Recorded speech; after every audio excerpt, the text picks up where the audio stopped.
Hello dear, welcome to Castle Campus. In this lecture we will study about assembly line balancing.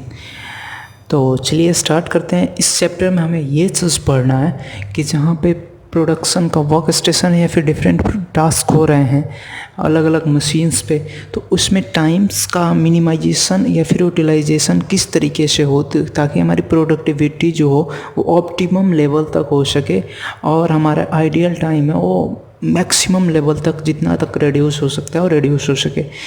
तो सबसे पहले हम देखेंगे कि किस तरीके से बैलेंस करना है, मतलब क्या आप इससे क्या समझ पाओगे। तो जैसा कि हमारे पास तीन मशीन्स हैं ए, बी और सी, तो मैं एक तरीके से और यहाँ पे ड्रॉ कर लेता हूँ। यहाँ पे हमारे पास मशीन ए है, ये है बी और ये तीसरा है सी। ओके, तीन मशीन्स हैं। कोई हमारे पास वर्क पीस है यानी एज ए रॉ मटेरियल, जिसका कि पहले मशीन ए पे प्रोसेसिंग करेंगे, फिर बी पे और फिर सी पे, फिर हमारे पास फाइनल आउटपुट बन के आ जाएगा। यहाँ पे कुछ इनपुट देंगे तो मतलब वर्क मटेरियल देंगे तो मशीन ए पे जो टास्क हो रहा है उसको करने में 10 मिनट लग रहा है, जैसा कि यहाँ पे लिख रखा है हमने। मशीन बी पे जो टास्क हो रहा है उसको करने में 20 मिनट लग रहा है सिर्फ एक वर्क पीस के लिए, और मशीन सी पे जो वर्क हो रहा है उसको करने के लिए फिनिश करने के लिए 5 मिनट लग रहा है। तो आप 1 आवर का वर्कआउट पर निकालो तो मशीन ए पे 10 मिनट लग रहा है, तो 1 आवर में 60 मिनट्स होते हैं, तो 60 मिनट्स में कितने होंगे, 6 यूनिट्स उसके हो पाएंगे, क्योंकि 10 मिनट में 1 यूनिट हो रहा था, तो 60 मिनट में 6 यूनिट। मशीन बी पे 20 मिनट्स लग रहे हैं 1 यूनिट को प्रोड्यूस करने में या फिर बनाने में, तो यहाँ पे 60 मिनट्स में कितने यूनिट्स हो पाएंगे, 3 यूनिट्स हो जाएंगे, यानी 60/20 = 3, तो 3 यूनिट्स पर आवर प्रोड्यूस करेगा। वहीं अगर मशीन सी की बात करें तो मशीन सी पे कितना लग रहा है, 5 मिनट्स लग रहा है, तो 5 मिनट्स लग रहा है, तो 60 मिनट्स में कितना प्रोड्यूस कर पाएंगे, 12 यूनिट प्रोड्यूस कर पाएंगे, 12 यूनिट्स पर आवर। ठीक है, तो आप ये देख सकते हो जो ए पे, बी पे और सी पे अगर 1 आवर के लिए इस असेंबली प्रोसेस को या फिर असेंबली लाइन को हम ऑन करें तो ए भी स्टार्ट होगा, बी भी स्टार्ट होगा और सी भी मशीन स्टार्ट होगा एक ही साथ। तो इस पे 6 यूनिट प्रोड्यूस होगा 1 आवर में, इस पे 3 यूनिट्स प्रोड्यूस होगा, इस पे 12 यूनिट्स प्रोड्यूस होगा। तो इस पे 12 ये कंटिन्यूअस रन कर रहे, इसके लिए हमें क्या चाहिए, 12 units of raw material per hour चाहिए, जो कि मशीन ए और बी पे ऑलरेडी प्रोसेस हो चुका है, तभी तो सी पे हो पाएगा। नहीं तो लाइन बाई लाइन आ रहा है, पहले ए पे फिर बी पे फिर सी पे, डायरेक्टली सी पे नहीं हो सकता, डायरेक्टली बी पे नहीं हो सकता। ठीक है, तो यहाँ पे सी पे 12 यूनिट्स चाहिए पर आवर, लेकिन यहाँ पे 3 यूनिट्स ही प्रोड्यूस कर रहा है, तो 3 यूनिट्स ही दे पाएगा सिंगल मशीन। यहाँ पे 6 यूनिट्स बन रहा है, तो ठीक है, बी का तो रिक्वायरमेंट सेटिस्फाई हो रहा है कि 6 यूनिट्स बन रहा है, तो यहाँ पे 3 यूनिट्स यूज होगा, 3 यूनिट्स रखा जाएगा, तो मटेरियल इन प्रोसेस ज़्यादा यहाँ पे जो इन्वेंट्री होगा वहाँ पे रखना पड़ेगा। 3 यूनिट्स हर आवर में स्टोर होते जाएगा हमारे पास, जिससे मटेरियल हैंडलिंग कॉस्ट भी बढ़ जाएगी। तो उसके लिए क्या करेंगे, इसकी बैलेंसिंग करेंगे प्रॉपर तरीके से।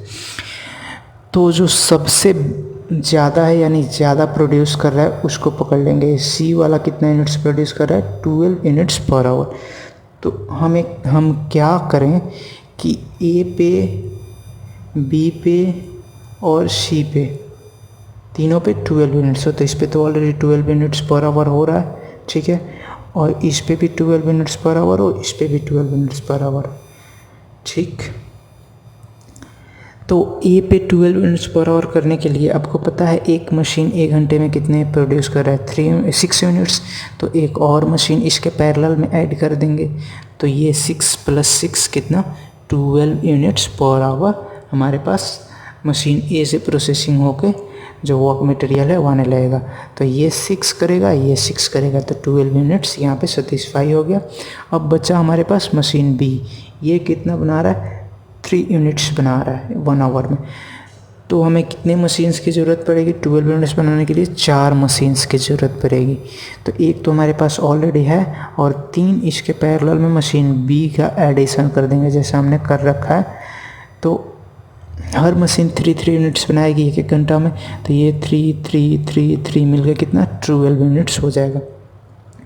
चारों मशीन 3 यूनिट्स प्रोड्यूस करेगी, तो यहाँ भी 12 यूनिट्स एक घंटा में प्रोड्यूस होगा। ए पे भी 12 यूनिट्स हो रहा है और सी पे भी 12 यूनिट्स हो रहा है, यानी ये लाइन पूरी तरीके से बैलेंस हो गया। अब कोई मशीन आइडियल नहीं रन कर रहा है, ठीक है।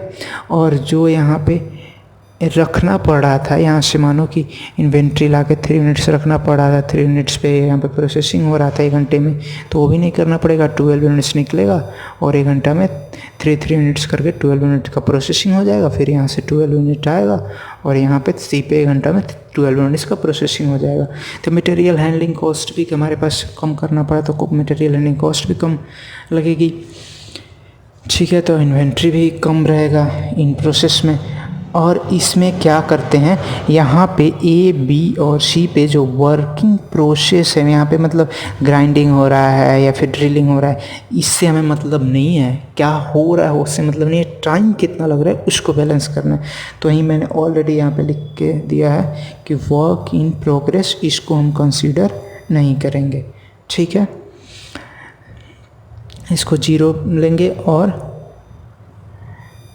इसके एफिशिएंसी इसकी क्या होती है इसको देखते हैं। एफिशिएंसी ऑफ सिस्टम, तो एफिशिएंसी ऑफ सिस्टम होती है एक्चुअल आउटपुट अपन में इंस्टॉल आउटपुट। जैसे कि हमने इंस्टॉल्ड आउटपुट हमारा कितना है, हमने जो डायग्रामेट्रिकली समझा है वो 12 यूनिट्स पर आवर जो ये सिस्टम प्रोड्यूस कर रहा है, ए बी सी का मिलकर 12 यूनिट्स। लेकिन क्या एक्चुअली में 12 यूनिट्स प्रोड्यूस हो रहे होंगे जब ग्राउंड लेवल पे हम वर्क कर रहे होंगे? अगर एक्चुअली में 12 यूनिट्स प्रोड्यूस हो रहे होंगे और इंस्टॉल्ड कैपेसिटी 12 यूनिट्स है, तो इसकी एफिशिएंसी कितनी होगी? 100%, जो कि मुश्किल है, इम्पॉसिबल सा है। तो हो सकता है इसमें 10 यूनिट ही प्रोड्यूस हो रही हो पर आवर में, 12 यूनिट्स हमारे पास इंस्टॉल्ड कैपेसिटी है, तो इसकी एफिशिएंसी 100 से थोड़ी सी डाउन हो जाएगी, ठीक है। अब इसका प्रॉपर डेफिनेशन देख लेते हैं असेंबली लाइन का।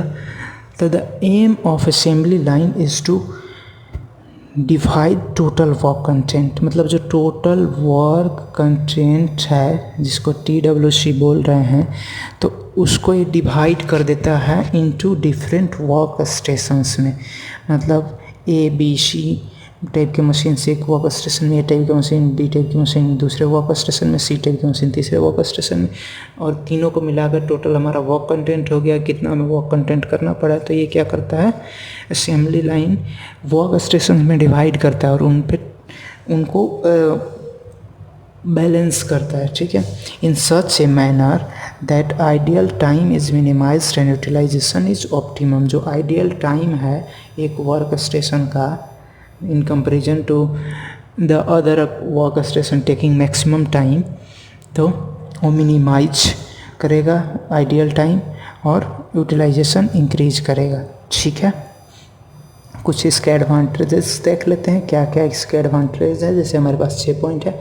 फर्स्ट पॉइंट है reduction in work in process inventory. जैसा कि आपको मैं ऊपर ही बता चुका हूँ, जो वर्क इन प्रोसेस इन्वेंट्री है वो रिड्यूस होगा जब हम बैलेंसिंग करेंगे। बिकॉज जब देख रहे थे फर्स्ट जो मशीन था वो 6 यूनिट प्रोड्यूस कर रहा था, यानी ए 6 यूनिट प्रोड्यूस कर रहा था और बी 3 यूनिट प्रोड्यूस कर रहा था, तो जो 3 यूनिट्स थे 1 घंटा में उसको इन प्रोसेस इन्वेंट्री की तरह रखना पड़ता। लेकिन जब बैलेंसिंग कर दिया तो कोई भी इन्वेंट्री रखना नहीं पड़ा है, तो रिड्यूस करता है इन प्रोसेस इन्वेंट्री को। और डिक्रीज़ इन मटेरियल हैंडलिंग, मटेरियल हैंडलिंग भी हमें कम करना पड़ेगा क्योंकि इन प्रोसेस इन्वेंट्री कम होगा, हमें रखना नहीं पड़ेगा चीज़ों को। तो ये भी पॉइंट हमारे पास वैलिड है। जो थर्ड पॉइंट है effective utilization of man power and machine, मतलब जो मैन पावर अलग अलग मशीन्स पे काम कर रहे हैं और जो मशीन्स का यूटिलाइजेशन हम कर रहे हैं, तो उसका इफ़ेक्टिव यूटिलाइजेशन होगा बिकॉज उसकी आइडियल टाइम रिड्यूस हो गई है, बहुत ही कम हो गई है, या फिर आइडियल टाइम बचा ही नहीं है, ऐसा भी बैलेंसिंग हो सकता है। और फोर्थ नंबर जो है हमारे पास advantage, uniform rate of production. जो प्रोडक्शन का रेट है यूनिफॉर्म हो जाएगा, अल्टरनेट नहीं होगा कि यहाँ ज़्यादा हो रहा है यहाँ कम हो रहा है, यूनिफॉर्म हो जाएगा। 5वां number less congestion within the system. Less congestion होगा बिकॉज जो मटेरियल एक मशीन से आ रहा है दूसरे पे जाके वो फिर आगे में प्रोसेस हो रहा है हो जा रहा है, उसको कहीं स्टोर नहीं करना पड़ा है, तो कंजेशन भी लेस होगा। ईजी प्रोडक्शन कंट्रोल भी ईजी हो जाएगा by the line balancing method. Okay, तो इस लेक्चर में इतना ही। Now thank you for the class and signing of.